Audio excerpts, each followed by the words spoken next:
Hello everyone, I guess Jude, hopefully you're having a wonderful day. And today we are here with a video on the priced in effect for prospects within soccer.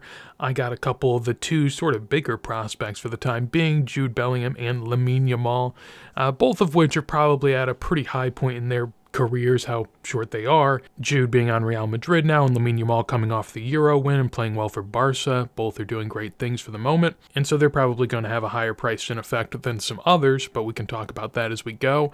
I do want to start with a preface, as I do with all these videos, just to get them out of the way. Collect how you please. That's the first thing here that we will go ahead and see right here.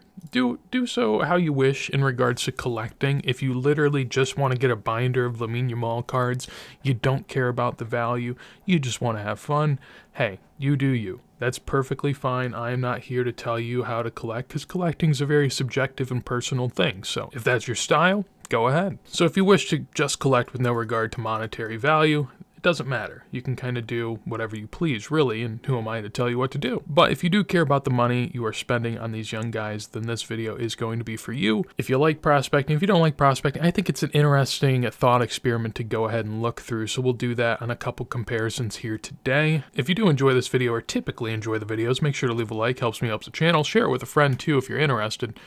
If not, that's perfectly fine as well. To start, we have Jude and Luka Modric. I felt like this was a pretty easy comparison, obviously both of them being midfielders for Real Madrid. I mean, pretty simple. Different players in some regards, of course. It's never going to be a one-to-one, and the comparison we'll have later will even be less so a one-to-one. But we start with Jude and Luka Modric. So, in regard to Jude's trophies, of course, when I compare trophies, the age matters, right? These guys aren't going to have as many because they haven't played as long. Jude's currently 21, and when we go and look at his trophies so far, notably a Champions League winner in there, a few other trophies with Madrid, along with a couple with Dortmund as well. Relatively lacking, especially as we look and compare to Modric, but again, he's 21, so we get that. The question is how much is baked in, right? With Luka Modric, he has 39 on the other hand, and, you know, you can question some of these trophies and how much they should mean. That's obviously going to play a factor, but of course, Luka Modric is no slouch. 6 Champions League winners, all-time leader, I think tied maybe, or there's definitely a lot of people at 5 sort of right on the tail, but awards all over the place. Managed to win a Ballon d'Or during the era of Messi and Ronaldo, just an absolute baller. He comes in with a total of 39 in regard to the trophies shown here.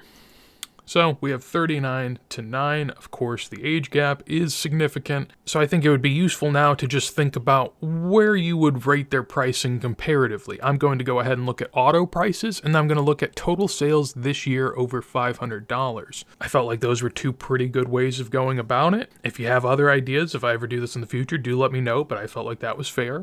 When we go ahead and look at Luka auto prices, again, I just went on eBay. I looked at some of the first few that I could get in a string of just 3 of them that I felt gave me a decent variety of what is out there. So here we have a auto from 2016 Donruss going for 198. You have an Obsidian going for 117, and then a Leaf going for 33. So it kind of gives you an idea. Of course, some high-end Lukas that are out there can definitely go for hundreds, if not thousands.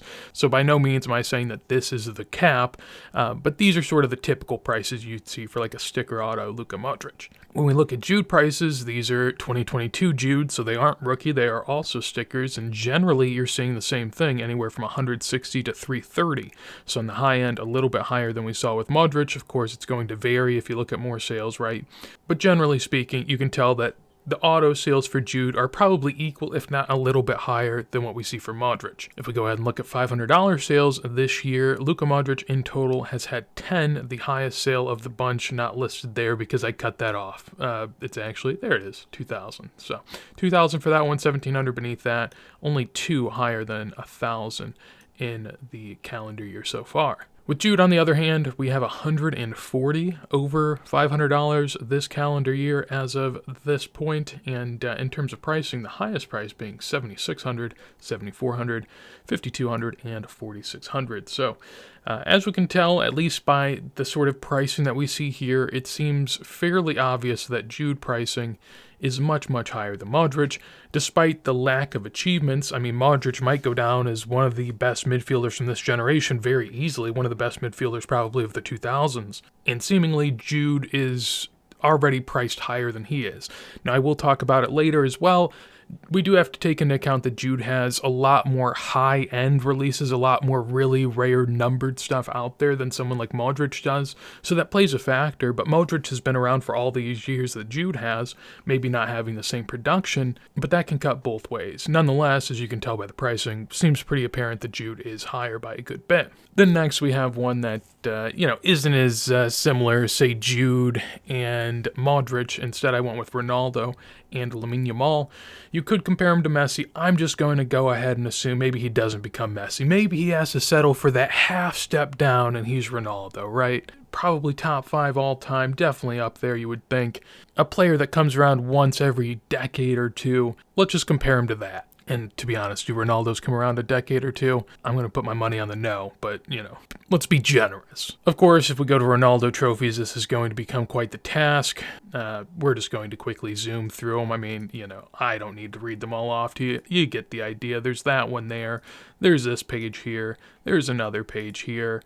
And the final page here. So make of it what you will. A lot of trophies scattered throughout. 5 Ballon d'Ors, endless Champions Leagues. I say endless, I mean, it's a finite amount, don't get me wrong, but I mean, just trophies galore all over. And some of the things in there might be a little more questionable, like highest scorer in an FA Cup, I think was in there.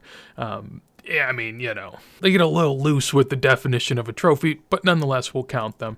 I mean, for Lamine Yamal, they got his U17 stuff in here. So 3 out of the 6 are U17. So you could go 3 trophies, you could go 6, up to you. I'm not going to decide that for you. But if you want to compare trophies, we're looking at 95 to 6 or 3, depending on how you look at it. Of course, Lamine Yamal has 17, Ronaldo's 40, right? So it's not a 1-to-1 by any means.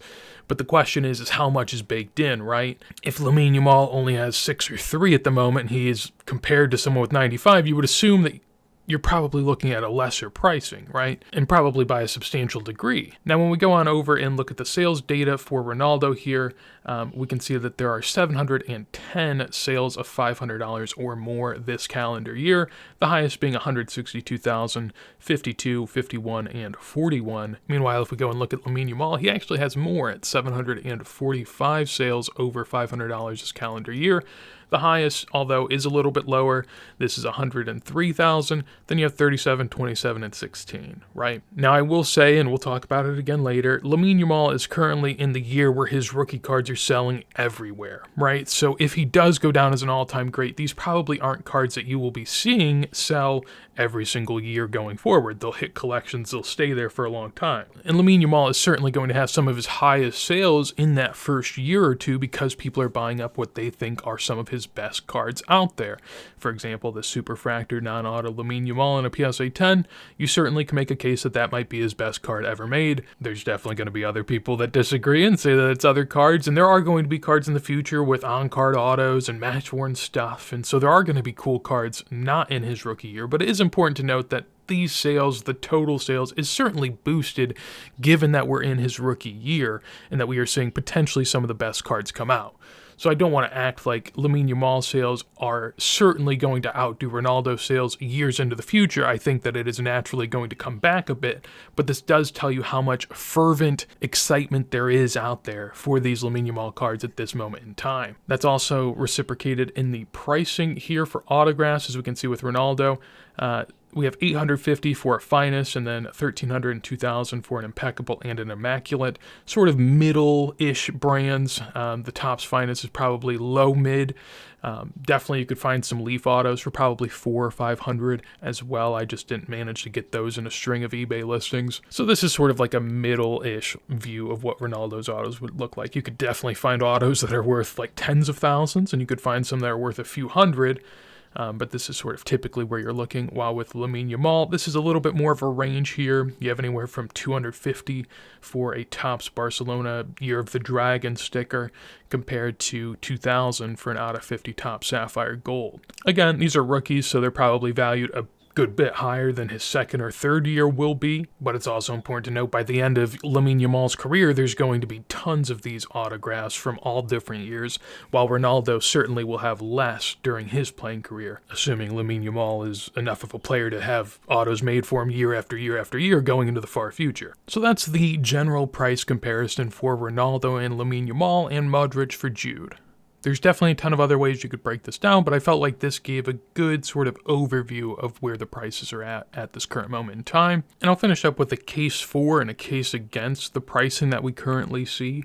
On the case for, you can argue that there's more attention on these cards than ever before, and I'd certainly agree with you. I mean, pretty clearly back in the early 2000s, in the 1990s, in the 2010s, there was a lot less demand for soccer cards at large, so there's going to be a lot less people that are collecting it for, a decade or two on end. While with this era, you would assume since there's a lot more people in cards, a lot more people interested, that over time there will be more collectors of these players, and that's a reasonable thesis. There are also more rare products, more rare parallels, rare cards in general. Of course, it's going to be the case as the proliferation of numbers have continued. There's just more rare stuff out there. It might be manufactured rarity, but it's still rare. In addition, there's higher production value on this more modern stuff. Of course, you can get high-end autos with game-worn patches, all that good stuff, along with just autos in general, colors in general, right? You didn't have that back in 2002, I guess. I was going to say 2003, but you did. There's also added entertainment value with these modern cards, which is something that you lose over time, but while their career is still going, you do get entertainment out of watching these players, and you do have some theoretical added upside that they could do something big in a certain season that's going to make a card go up or down. In the case against it, a few of the main points I had was added production, right? So I think a lot of the value placed on a player is based off of the cards they have now basically being the only cards that they'll have, when in reality that's not the case. Someone like Jude or Lamine Yamal is going to have another 15 years of cards, assuming they're good enough. They're going to have another decade or two of products to be released, which is a lot of cards to add into the ecosystem that people are going to have to take in and theoretically maintain an even, if not higher, pricing. It's going to be a little difficult at times. In addition, there's already baked in expectations, as we saw earlier, based on the pricing. Now, the question is how much is the current pricing based on what they're going to do in the future versus the fact that some of these cards are definitely a lot more high-end than what we saw back in the day. They have added features, added collectability, added rarity that you don't see in some other places. So you have to decide for yourself how much of the pricing currently is based on the improved quality of the card versus the expectation, and that's definitely tricky. In addition, I think the case against modern could be the collector base, because cards in general, even if they are more mass-produced early on, are at least notable, like you recognize them, right? To me, there's a lot of cards in 2020 and beyond that I could see, and I don't even know what set it's from. I don't know that it's an insert from a team set. There's just so many cards that you get a bit lost in it, and I think there's definitely a lot less collectors per product. There's certainly a lot less, but there's also a lot more rarity. So where does that balance out? And then finally, the risk reward, I think, is a case against modern. I think that typically in a high risk scenario, you would assume there's high reward to be gained. But in the cases of some of the players that are already at a pretty high point in their career, like a Jude, like a Lamine Yamal, they might have higher highs at one point, but they're at a relative peak for sure. And the risk reward at these sorts of times just isn't really there when they're already selling at prices that assume they're a Modric, that assume they're a Ronaldo, stuff like that. I just think on a lot of these more notable names within soccer that are young, they just get gobbled up so quickly. And people are so fervent to go ahead and go out after them that I think that a lot of the reward is probably gone pretty quickly. Where I'd feel a bit safer in terms of risk reward would be somewhere like a player that's already flopped out of one of the clubs that they were hyped to get to, and now they have to go do a stint of 2 years in Serie A before they can go ahead and get back to whatever league they want to be in. Something like that, a reclamation project of sorts, maybe the risk reward makes sense. But on these really notable prospects, I don't really see it. But yeah, that's going to do it for us on the priced in effect in modern. Hopefully you enjoyed. Of course, if you did, make sure to leave a like. Would love to hear your thoughts on the subject down below. And if you want to see more videos like this as soon as I go live, make sure to subscribe. But with that said, hopefully you have a wonderful day, and peace.